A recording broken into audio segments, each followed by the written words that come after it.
وڅوک چې هغه درود شریف نه وایي د هغې اهتمام هغه نه کوي د دغې خلکو دپاره په احادیث مبارکو کې وعیدات سزاګانې هغه ذکر شوي دي تقریبا 5 قسمه وعیدات هغه به نن ذکر کوو اولنی وعید د دغې کس دپاره د نبی علیه السلام خیرې دی چې داسې کس چې هغه په نبی علیه السلام باندې درود شریف هغه نه وایي هغې کس ته نبی علیه السلام خیرې کړی دی نبی علیه السلام فرمایي رغم انف ککړه دي شي پوزه یعنی ذلیله دي شي هغه انسان من ذکرت عنده د چا په خوا کې چې زما تذکره وشي فلم يصلي علی او دې په ما باندې درود هغه ونه لولي نبی علیه السلام دغه کس هغه خیرې کړی دی چې دغه کس پوزه دی هغه ککړه شي یعنی د ذلیله او رسوا شي نو چې چاته نبی علیه السلام خیرې وکړي د ذلت خیرې ورته وکړي د دغه کس نه به نور ذلیله هغه څومره شي که ټوله دنیا راجمع شي دغه کس ته هغه عزت ورکول هغه وغواړي دغه کس ته هغه عزت نشي ورکولی ځکه دغه کس ته خیرې نبی علیه السلام کړی دی دغه کس ته نبی علیه السلام فرمایلی دی رغب انف من ذکرت عنده فلم يصلي علی پوزه دې ککړه شي ذلیله دې شي هغه انسان هغه کس چې د هغه په مخ کې زما تذکره وشي او دی په ما باندې هغه درود ونه وایي د نبی علیه السلام تذکره وشوله نو تاسو چې دنه هغه درود ووایئ په نبی علیه السلام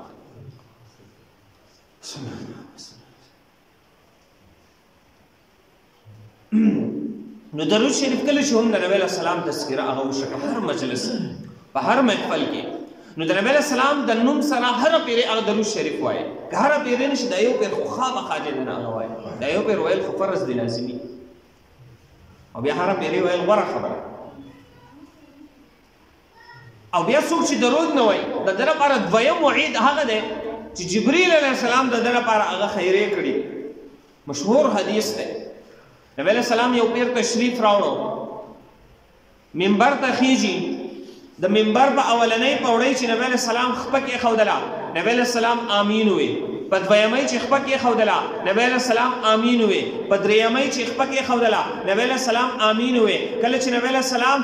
د دغې ځګې نه هغه فارغ شو صحابه ترې تپوس کوي ای د الله رسوله نن موږ ستاسو نه یو ناشنا کار ولیدو نور کله تاسو منبر ته هغه خیږئ تاسو آمین نه وایئ نن تاسو منبر ته ختئ په هره پوړۍ باندې تاسو آمین ووی څه وجه وه د دې آمین ویلو هغه څه چې دی هغه تذکره وه نبی علیه السلام د هغې وضاحت کوي جبریل علیه السلام ما ته راغلی و کله چې په اولنۍ پوړۍ باندې هغه خپه کېښودله مفهوم داسې دی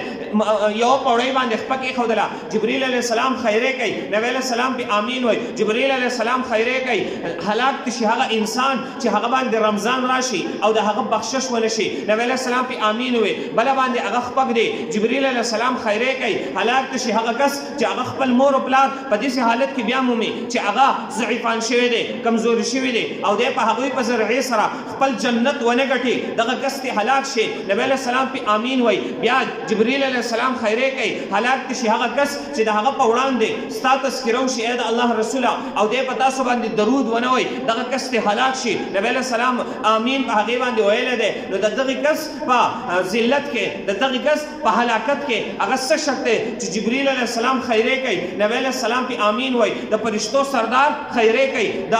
پیغمبرانو سردار هغه پې آمین وایي د دغې کس په هلاکت کې هغه هېڅ شک چې دی نه هغه نشته چې کله هم د نبی علیه السلام تذکره کېږي نو چې موږ درود وایو په نبی علیه السلام باندې که اوږده نه شو ویلی د علیه السلام خو هر سړی ویلی شي صلی الله علیه وسلم خو هر سړی هغه ویلی شي په دې کې خو یادولو ته هم ضرورت نشته هر انسان د چې دی نه هغه دا یاد وي هر سړي ته یاد نو دوه وعیدات یو هغه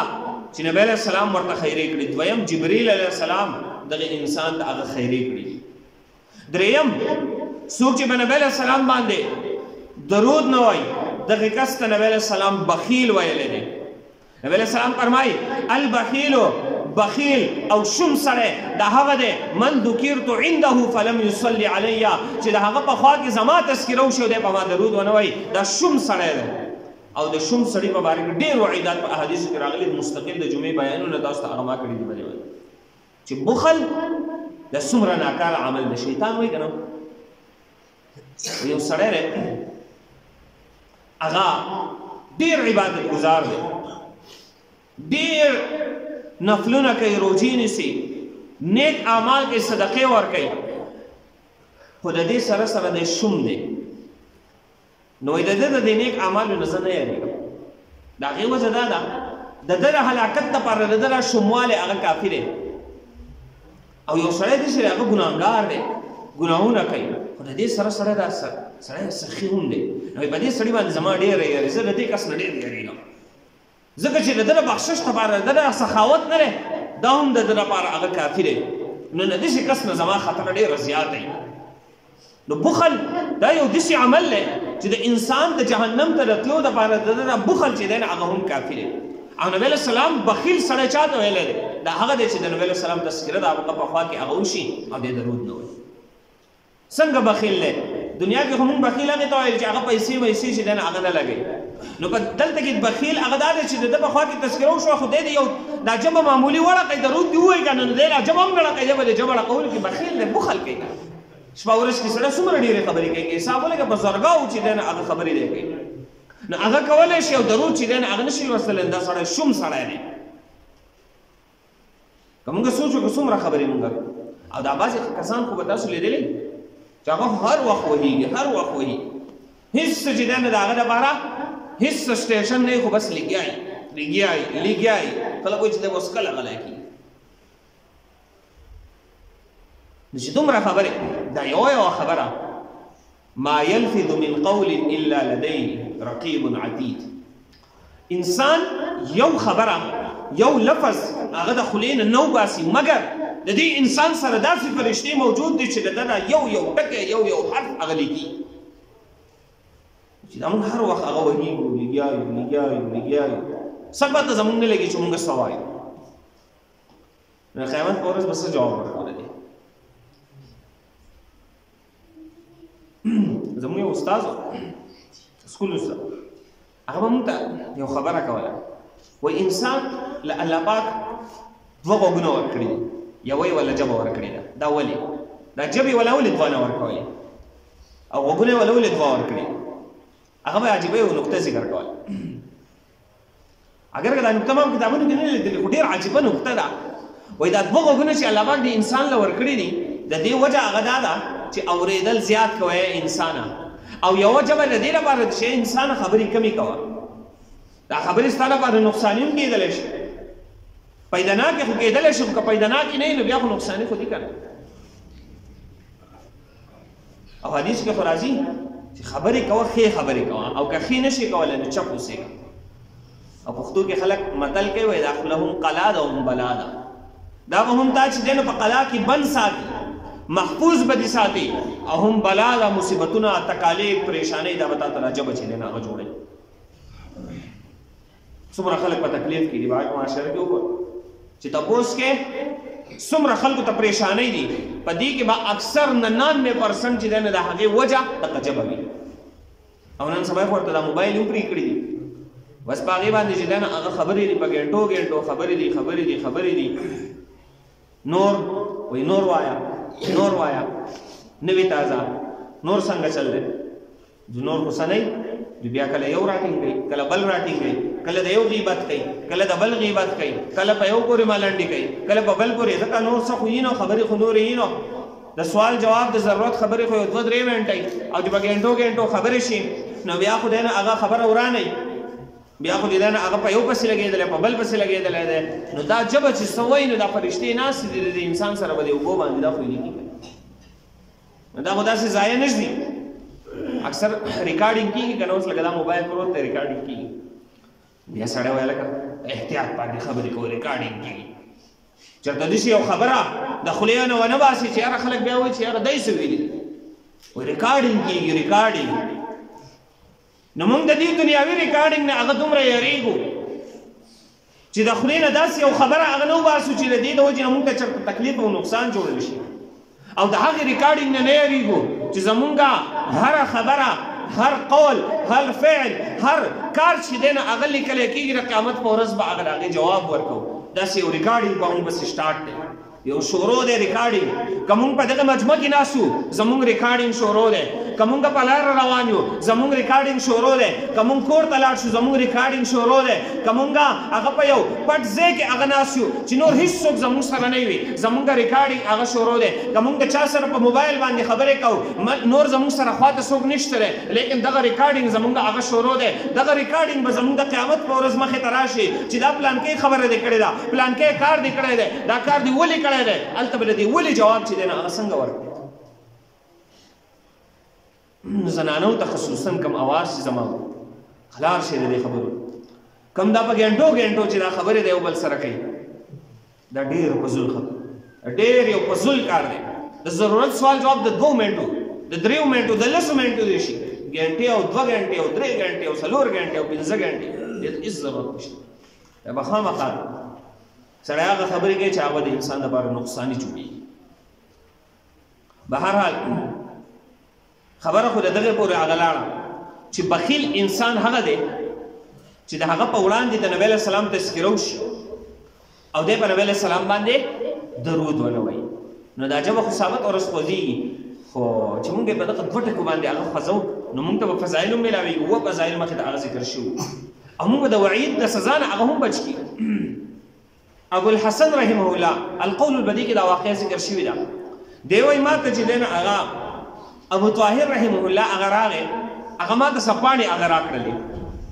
پاڼې ما ته راکړلې په دې پاڼو کې احادیث لیکلی شوي وایي ما چې کله هغه پاڼې وکتلې په احادیثو کې چې کوم ځای کوم د نبي علیه السلام نوم راغلی او د هغې سره پوره درود شریف هغه لیکلی شوی وایي ما ته تپوس وکړو چې تا خو په هر ځای کې درود شریف لیکلی درود شریف لیکلی د دې څه وجه ده دی ورته وایي د دې یو لویه وجه ده وایي څه وجه ده وایي وجه دا ده د دې نه مخکې چې به د نبي علیه السلام نوم راتلو ما به کله درود لیکو کله به مې نه لیکو داسې ډېر اهتمام به مې هغه نه کوو ما په خوب کې نبي علیه السلام ولیدلو په خوب کې نبي علیه السلام ولیدو زه د نبي علیه السلام مخې ته لاړم نبي علیه السلام زما نه مخ واړو زه دې طرف ته رالم نبي علیه السلام داسې زما نه مخ واړو زه دې طرف ته رالم زما نه نبي علیه السلام مخ چې دی نه هغه واړو ما د نبي علیه السلام نه تپوس وکړو ای د الله رسوله څه وجه ده چې تاسو نن زما نه هغه مخ اړوئ نبي علیه السلام ما ته جواب راکړو کله چې هم زما نوم ته لیکې ته ورسره درود چې دی نه هغه نه لیکې زه ستا نه چې دی نه د هغې په وجه باندې مخ اړم چې د قیامت ورځ وي او موږ نبی علیه السلام ته مخې ته شو فرشتې ورته مخې ته کړي چې دا ستا امتي دی او نبی علیه السلام زموږ نه مخ واړوي چې تا ته موږ په هغه باندې درود نه دی ویلی چې د دغه محدث یو لوی شیخ الحدیث دی هغه صرف په بعضو ځایونو کې د نبی علیه السلام د نوم سره درود شریف نه دی لیکلی د هغه نه نبی علیه السلام په خوب کې هغه مخ اړوي نو هغه وایي چې کله راپاڅېدو نو ما خپل دا عادت جوړ کړو چې کوم ځای کې هم د نبي علیه السلام نوم راځي زه خو پوره درود شریف د هغې سره هغه لیکم چې چېرته د قیامت په ورځ زما نه نبي علیه السلام مخ وانړی دا مې مخکې هم تاسو ته ویلي اوس درته هم ویم بیا به درته هم ویم کله چې هم درود شریف لیکئ د نبي علیه السلام نوم راشي نو سواد مه لیکئ سواد مه لیکئ پوره درود شریف هغه لیکئ صلی الله علیه وسلم خاص کر دا ماشومان چې کوم ناست زه په کلاس کې هم د ماشومانو د اکثر کله چې د نبي علیه السلام نوم راشي سواد مه لیکئ کم ماشوم لیکلی قارېږه مرده به دې باندې مه لیکئ پوره درود شریف لیکئ دا دومره لویه کافي ده په دې کې زمونږ سره دومره ځای نه چې مونږ د نبي علیه السلام د نوم سره پوره درود ولیکو زمونږ سره خو په دې کې د هر شي دپاره ځای وي نو د نبي علیه السلام د درود دپاره به زمونږ سره ځای نه په هر ځای کې درود شریف چې لیکئ پوره لیکئ چې د نبی علیه السلام نوم راشي که په خپله یې وایې درود شریف وایې که بل څوک یې وایي تاسو چې دی نه هغه حاضرین هغه درود شریف هغه پټ پټ وایې نو درود شریف د دې د ویلو فائدې او بیا د نه ویلو چې دی نه هغه نقصانات بل څلورم نقصان د دې لپاره نبی علیه السلام فرمایي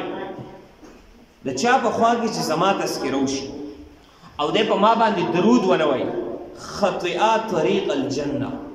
د جنت لاره هغه خطا کړه دا څومره لوی وعید د جنت لارې خطا کړه نبی علیه السلام فرمایي څلورم وعید د دغه انسان دپاره دا دی چې څوک درود نه وایي په نبی علیه السلام باندې د نبی علیه السلام تذکره وشي د دغه کس نه به د جنت لار په آخرت کې هغه خطا وي او چې چا نه د جنت لاره خطا شوه دی به جهنم طرف ته چې دی نه هغه روان وي نبی علیه السلام فرمایي زما تذکرې خواته وشوله درود یې ونه وې د ده نه د جنت طریقه لاره چې دی نه هغه خطا شوه چې ته مو په دغه وعید کې هغه رانه شو پنځم او آخري نمبر په نبی علیہ السلام باندې چې څوک درود نه وایي دی به په آخرت کې په کم مجلس کې چې درود ونه وایي دی په آخرت کې به دغه مجلس باندې خپایي. حدیث کې راځي نبی علیہ السلام فرمایي یو مجلس داسې یو محفل دی مجلس دی په هغې کې د الله تذکره ونه شي د نبی علیہ السلام تذکره درود ونه ویلی شي دغه مجلس به د دې انسان دپاره د خفګان ذریعه وي. اگر که دا سړی د خپل نیکو په ذریعې سره جنت ته هم لاړ شي په جنت کې به هم دی په خپل محفل باندې خفه وي. مطلب ډېر مجلسونه په دنیا کې وي یو مجلس داسې ولګي چې په هغې کې درود ونه ویلی شي د الله تذکره ونه شي نو که یو سړی جنت ته هم لاړ شي خدای په دې خفه شي یاره کاش په دغه محفل کې ما درود ویلی وی د الله حمد و ثنا مې بیان کړی وی نن به په جنت کې ما ته د دې فایده میلاوېدی او که بالفرض خدای دې نه کې جهنم ته لاړ شي په جهنم کې خو به زیات خفه وي چې هلته هغه محفلو کې ما د نبی علیه السلام تذکره کړی وی نن به چې دی نو د هغې د وجې نه زه جنت ته تللی وی که جنت ته لاړ شي بیا به هم خفه وي کاش چې په هغه پلانکي او پلانکي محفل کې ما د الله او د نبی علیه السلام تذکره کړی وی نن به ما ته د هغې د وجې نه اوچت مقامونه لوی درجې چې دی نه هغه میلاو شوي وي ځکه هغه پلانکو ته دومره لوی درجې میلاو شي چې د نبی علیه السلام تذکره به یې هر وخت د دې نه دا معلومیږي چې هر یو مجلس محفل زمونږ وي په دغه محفل او مجلس کې مونږ د نبی علیه السلام تذکره درود خامخا وایو اوله کې د الله حمد و ثنا بیا د نبی علیه السلام تذکره خو داسې نه ګورئ چې د یو ګناه محفل وي او د الله تذکره او د نبی علیه السلام تذکره او بیا ګناهونه نو که داسې په قصد باندې کېږي نو دا د بیا د کفر ذریعه ګرځي د دې نه بیا دې طرف ته هم اشاره چې د داسې محفلونو نه هم ځان ساتو. بهرحال دا پنځه وعیدات حضرت موسی علیہ السلام ته الله یو ځل وحی وکړه وحی کې ورته الله پاک فرمایي یا موسی اے موسی علیہ السلام اتحب آیه ته خوښې چې تا ته د قیامت په ورځ تنده در ونه رسي یعنې ته د قیامت په ورځ تږی نه شي موسی علیہ السلام ته او الله زه دا خوښوم چې د قیامت په ورځ ما ته تنده را ونه رسي نو الله ورته وحی وکړه که ستا دا خوښه وي چې د قیامت په ورځ ته تږی نه شې په نبی علیه السلام باندې درود چې دی نو هغه وایه ځکه د نبی علیه السلام تذکره د موسی علیه السلام په تورات کې هم وه په انجیل کې هغه هم وه مخکینو امتونو ته تذکره شوې وه نو ای موسی که ستا دا خوښه وي چې د قیامت په ورځ د هغې سختې د ورځې باندې هغه د تندې نه هغه خلاص شي په نبی علیه السلام باندې درود چې دی نو هغه وایه د قیامت په ورځ د هغې سختې ورځې د تندې نه به چې دی نو هغه ته خلاص یو بل عجیبه واقعه دلایل الخیرات نوم به کېدای شي تاسو اورېدلی چا دا یو د بزرګان حضرات دا خپل مریدانو ته په سبق کې حواله کوي د هر ورځې به دې کې جدا سبق دی د هر د پیر د ورځې جدا دی د منګل جدا دی د بت جدا دی درود شریف کې ټول نو دا د هفتې سبقونه یې به دې کوي نو دا استاد خپل شاګرد ته هغې بیا وایي د برکت لپاره د دې نوم دلایل الخیرات دی دا محمد بن سلیمان جزولی رحمه الله هغه لیکلی دی خو د دې د لیکلو هغه کتابونو کې یو عجیبه واقعه ذکر کړې ده چې د دې د لیکلو سبب څه جوړ شو وایي دی یو علاقې ته لاړو هغه علاقه کې چې دی نه هغه دی تږی شو اوبه نه وي دی چې لاړو یو کوهي په یخ کې هغه اوبه دي دی تږی دی دی هغه کوهي ته ولاړ دی دی د راویستلو څه ذریعه نشته دی په دې کې یو ماشومه چې دی نه هغه په دیوال باندې راښکاره شوله دی دا ماشومه د ده نه تپوس کوي ته چې دی نه هغه څه کوې دی ورته وایي تږی شوی یم اوبه چې دی د راویستلو ذریعه نشته دی دا ماشومه دې تپوس کوي ستا څه نوم دی دی ورته وایي زما محمد بن سلیمان جزولي نوم دی ما ته چې دی نه هغه خلک جزولي نوم وایي ما چې دی نه هغه په دغې باندې هغه مشهور یم په دغې باندې هغه یادېږم هغه ورته وایي ښه ته هغه مشهور جزولي یې چې ستا د نوم چې دی نه هغه چرچې دي ته هغه جزولي یې چې ستا د نیکوالي هغه چرچې دي خو لیکن افسوس دی په تا باندې د کوهي نه اوبه چې دی نه هغه نشي راخېجولی هغه ماشومې چې دی نه هغه لاړې توکړلې هغې کوهي طرف ته هغه کوهي کې هغه اوبه دومره بره راوختلې چې هغه امام جزولي رحمه الله د هغې نه اوبه وڅښلې لیکن دی بیا د هغې نه تپوس کوي چې دا څه واقعه ده چې ستا په لاړو باندې دا اوبه بره راوختلې دا ستا کم کرامت دی دا له څه د وجې نه دومره لوی کرامت تا الله درکړی دی دغه ورته وایي دغه ماشومه وایي دا کرامت ما ته د الله چې دی نه هغه د درود شریف د وجې نه راکړی دی چې زه زیات درود شریف چې دی نه هغه په نبي علیه السلام باندې وایم د هغې د وجې نه دغه لوی فضیلت هغه ماته الله راکړی دی امام جزولي رحمه الله په دغه وخت کې قسم وخوړه چې زه به په نبي علیه السلام باندې د داسې درود لیکم داسې یو کتاب لیکم چې هغه به یو مایناس کتاب وي دی په ځان باندې لازم کړل او د هغې نه پسې چې دی هغه دلایل الخیرات ولیکو چې هغه نن یو مایناس کتاب هغه یادوي یو وخت یې ذکر کوم لنډه بس یو کتابونه کې یو واقعیا ذکر کړی دا مدارج النبوه کې شیخ عبدالحق محدث دهلوي رحمه الله یو واقعیا ذکر کړی دا کله چې آدم علیه السلام الله پاک پیدا کړ حضرت حوا پیدا کړ نو حضرت آدم علیه السلام چې کله ور وړاندې شو حضرت حوا علیه السلام د فرشتي راغله د منه کو ته مخې ته منشي تللی نو ورته ولې وایي مخې ستا نکاح د حضرت حوا علیه السلام سره نه دی شوی ته چې کله نکاح وکړې الو چې دی نه ته هغې سره خبرې اترې هغه کولی شي دی ورته وایي صحیح ده نکاح نو فرشتې ورته وایي د هغې لپاره به مهر هم پکار وي ته به د هغې لپاره مهر مقرروې دی ورته وایي زما سره خو څه نشته دی زه به مهر څه مقرر کړم نو فرشتې ورته وایي په نبي علیه السلام باندې 3 پیرې بل روایت کې راځي 6 پیرې درود شریف ووایه او دا نبي علیه السلام باندې ولېږه دا ستا چې دی نه هغه مهر شو د حضرت حوا علیه السلام حضرت آدم علیه السلام 3 پیرې بل روایت کې راځي 6 پیرې درود شریف هغه ولوستو او نبي علیه السلام باندې ولوستو دا چې دی نه د حضرت حوا هغه مهر شو بیا فرشتو هغه نکاح هغه وتړو نو درود شریف دا ډېر لوی داسې نه چې بس نن سبا هم یو سړی وایي چې بس درود شریف ووایم دا به مهر شي جدا خبره د آدم علیه السلام د شریعت او د نبی علیه السلام شریعت جدا خبره خو به هر صرف د فضیلت پورې هغه اشاره ده چې درود شریف دا ډېر لوی د فضیلتونو هغه ذکر دی دا نه کول دا موږ دپاره هغه نقصان دی هغه جوړېدلی شي چې موږ هر وخت هغه درود شریف چې دی نه هغه وایو دا خپل اهتمام دا خپله وظیفه هغه جوړه کړو څومره وزګار ټایمونه وي موږ درود شریف چې دی نه هغه په هغې کې وایو او ځان چې دی نه د دې نه وساتو چې په یو محفل کې د نبی علیه السلام نوم واخیستلی شو موږ په نبی علیه السلام باندې درود هغه